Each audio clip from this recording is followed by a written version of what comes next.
Hello and welcome to News Round, where we do your recap of stories that made headlines during the week. Coming up, security chiefs vow to arrest enemies of Nigeria, say armed forces are united to deal with them all. Protesters fly Russian flags in Katsina, Zamfara and Kaduna states, demand end to bad governance. And leadership of the CBN, NNPCL, Petroleum industry appear before Senate committee over alleged oil sector sabotage. Plus, tension pours across Britain. The anti-immigration protests erupts in towns and cities.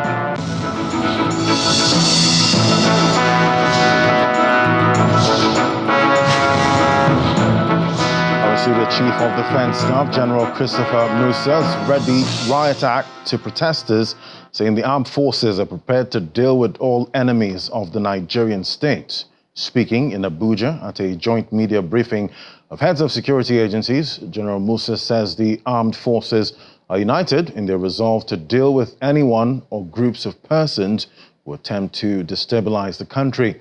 Also speaking, the Inspector General of Police, Mr. Kaide Betokun, denied allegations of deploying live ammunition to disperse protesters, while stating that those flying foreign flags will be prosecuted for treason. At the instance of the Chief of Defense Staff, heads of security agencies converged on the conference hall of the Defense Headquarters for this unusual news conference. After the welcome remarks by the Chief of Defense Staff, the Inspector General of Police hits on those flying foreign flags. But we still have in few states, in Kano, Kaduna, Katsina and Bauchi State, group of people who started subversive campaign, waving flags of other countries and openly calling for military takeover of government. This is not a protest, but an offense of treason. The service chiefs state their position. I want to remind all Nigerians that while it is a constitutional right to participate in peaceful protest, it is also an offense and a crime to engage in disorder, violence, and chaos. The armed forces of Nigeria is constitutionally charged with the responsibility of defense of the nation from both internal and external aggression and protection of the sovereignty of this country. And this is for the overall good of the entire citizens of this country. The Nigerian Army stand assured in defense of our democracy, of our peace, of our harmony, and we are not going to shift ground on that. Diaspora sponsors of the protests have also been identified and are being monitored. So some of these people who are actually in diaspora, we have a number of them who are actually instigating this mayhem that we're seeing right now. What we've done is we've had them on our watch list, and they've been watch listed. We have them on our radars, and we're making sure that any attempt they make to come into the country will notify the necessary authority. For the persons taking advantage of the protest, the Chief of Defense Staff reads a riot act.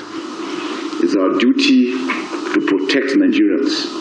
The only people we're after are those ones that don't mean us well, the enemies of the state. And anyone who makes himself an enemy of the state then will be ready to face the law. Although normalcy appears to have been restored in many parts of the country, the security chiefs are leaving nothing to chance.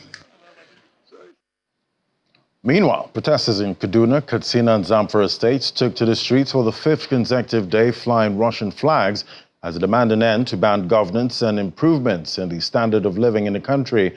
However, the protests were turned violent in Kaduna State, which reports of looting and destruction of government and private properties necessitated the state government to impose a 24-hour curfew in order to restore peace. The End Bad Governance protests in Kaduna took a different dimension on the fifth day. The protesters hit the streets with the Russian flag. protests later turned violent as public and private offices are looted by the protesters.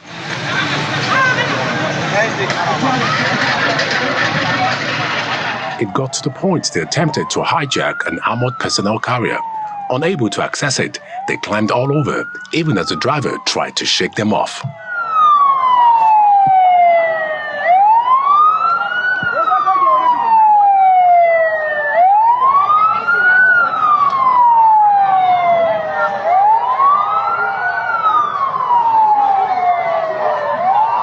The state government eventually declared a 24-hour curfew to stem the violence.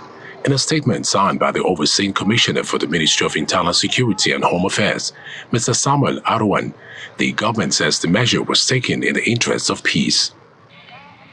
There were also scenes of protesters flying the Russian flag in neighboring Katsina State.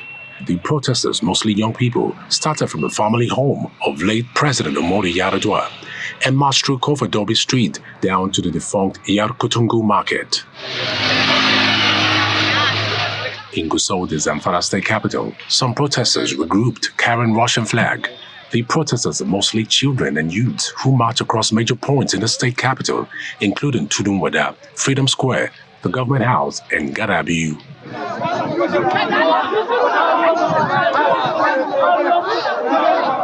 Despite the 24-hour curfew in Plateau State, miscreants in Dilimi area clashed with security. However, normalcy was restored following the reinforcement by security agencies. Meanwhile, Governor Morufintiri of Adamawa State has described the demand of the end-bad governors protesters as genuine. In the statewide broadcast, the government states that there are macroeconomic policy issues that can best be addressed by the federal government. Good governance is your right, and that is what we have all sworn to give you. That is what is our trademark in Adamawa State.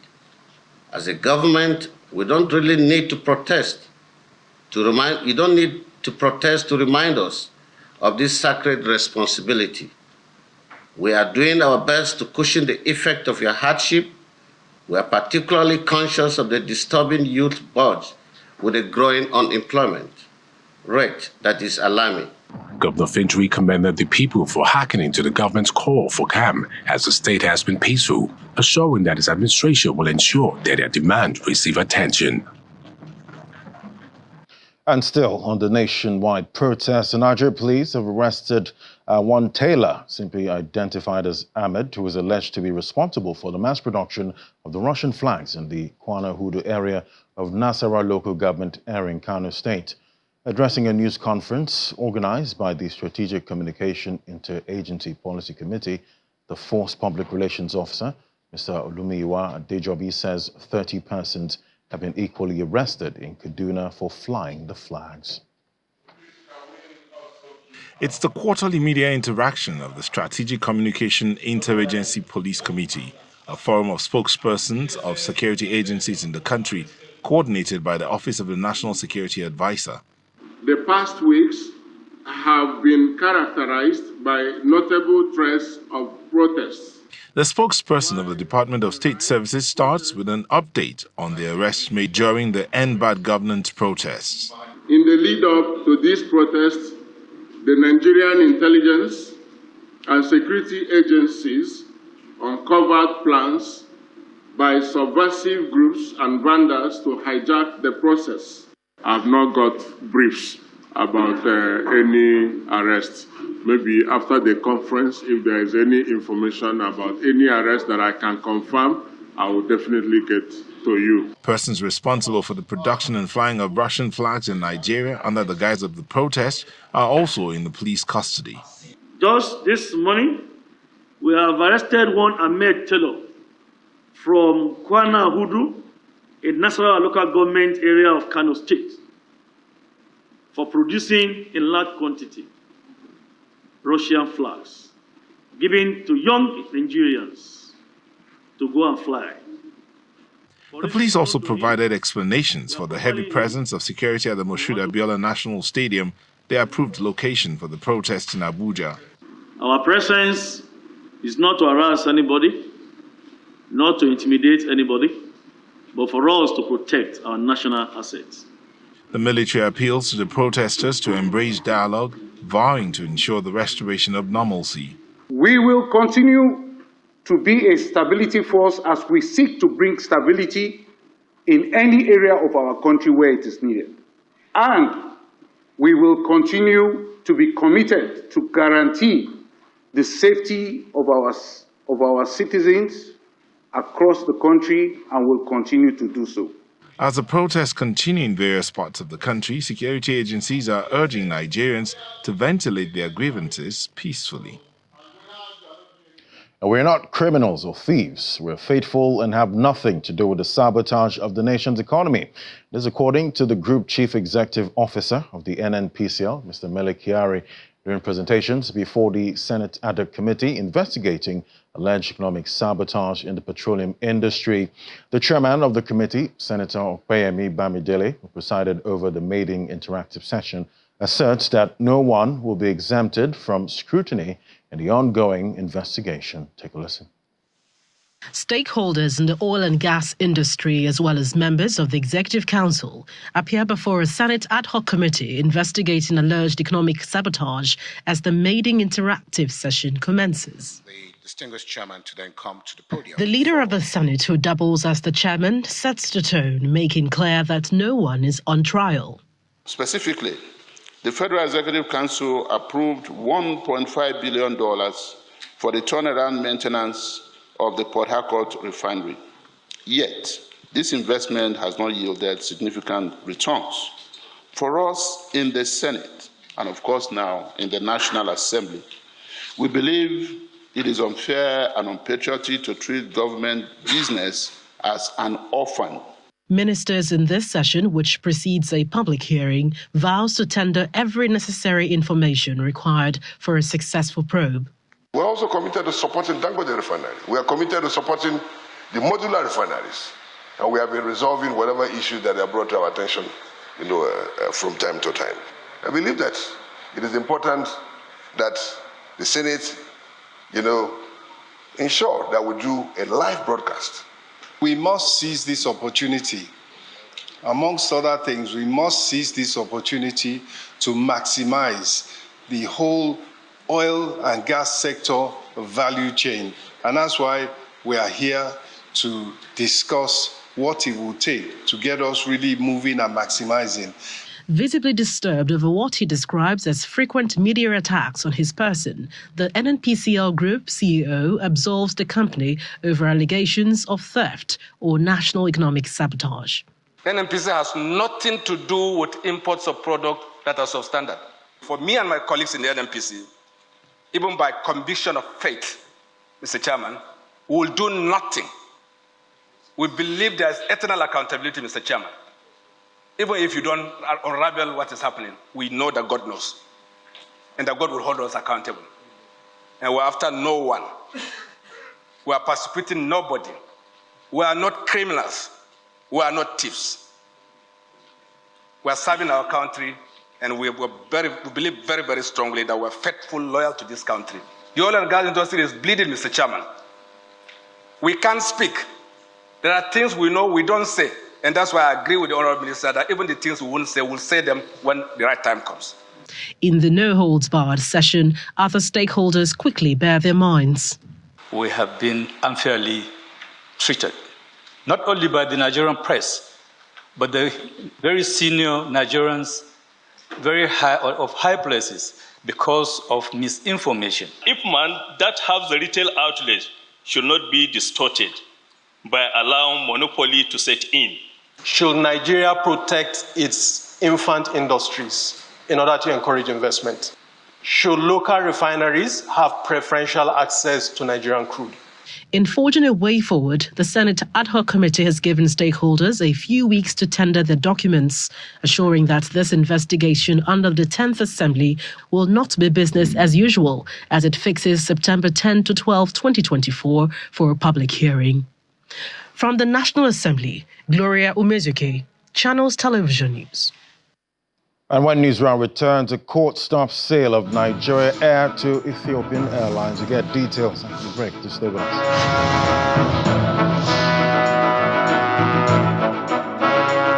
Thanks for staying with us. Well, the Federal High Court sitting in Lagos has declared null and void the sale of Nigeria Air Limited to Ethiopian Airlines. The presiding judge, Justice Ambrose Lewis Alago, in his judgment stopping the sale, ordered that the proposed establishment of a national carrier, Nigeria Air, by the federal government should not be carried out. The judge made the order while granting the relief sought by the plaintiffs, the registered trustees of the Airline Operators of Nigeria, and 5 others in the aviation industry. The court had said today, and quite rightly too, that the process of the privatization was faulty and that it should not stand. So, meaning that the entire process of the privatization process entered into by the federal government as represented by Air Nigeria and the then Minister of Aviation, Senator Hadi Sirika, is null and void and of no effect. And it's assumed that nothing happened in that respect. And so everything has come back to the normal position where it was before. So the privatization never took place. It has no effect. Whatever that was done there was a nullity and of no effect. Now, the first plaintiff happens to be the registered trustees of the airline operators in Nigeria. That is our own client. Now, that is the first plaintiff on the matter. So the intervenors came in, who are the 2 registered trustees. There are 5 registered trustees. We represented the 2 of them who came to say there was no time they agreed to institute this action to challenge what the plaintiff has come to court to challenge. We must always bow to the decision of the court, but we still have other opportunities to test the judgment elsewhere. That's why we have 3 floors. So I'm sure my Lord will not mind that we do test this. If we do, and the upper court says, yes, that is it, it becomes a law.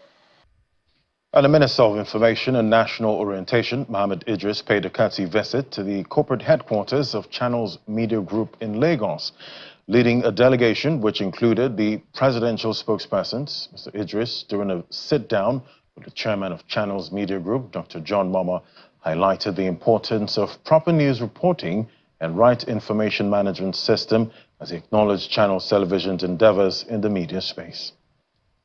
The corporate headquarters of Channels Television is the venue as the Minister of Information and National Orientation, Mohammed Idris, is welcomed by the chairman of Channels Media Group, Dr. John Momo. The team, which also included members of the President's media team, then proceeds to the conference room for a meeting with senior staff management of Channels Television. The minister states the purpose of the visit. The media has to be free. The media has to operate in an environment that does not, limit their potential. But we also know that the freedom that the media enjoys will also have to come with some responsibility. And issues of fake news, disinformation, or misinformation will always be there. And it's not just a Nigerian problem, it's a world problem. But I know that nobody will come to clean that more than the media itself. So there must be a self-regulating system in the media. Even as you do this task of holding government to account, which is your constitutional role that you are playing, it is also important that we know that our country comes first. The chairman of Channels Media Group, in his response, re-emphasizes the guiding principles of Channels Television in its core area of news production. Channels is an organization that is based on professionalism. What we do here is to make sure that we produce programs that are well put together and that will challenge the curiosity of our viewers and make sure that they use the information that we provide to impact on their lives. And one of the things that we don't shy away from doing, and we always stress, is the fact that we must represent all sides to an issue. We will continue to report government and government activities, But we also have the duty to let government know if there are areas where they have to do more, and if there are areas where they are failing. And we try to bring people from both sides of the divide. After the meeting, in a separate interview, the minister explains the federal government's position on the events of the last few days. The president didn't take office so that Nigerians will suffer. It is the democratic right of every citizen to have freedom of expression, freedom of speech, and freedom to assemble. The presidency of President Bola Ahmed Tinubu will not in any way, form or shape want to trample on that.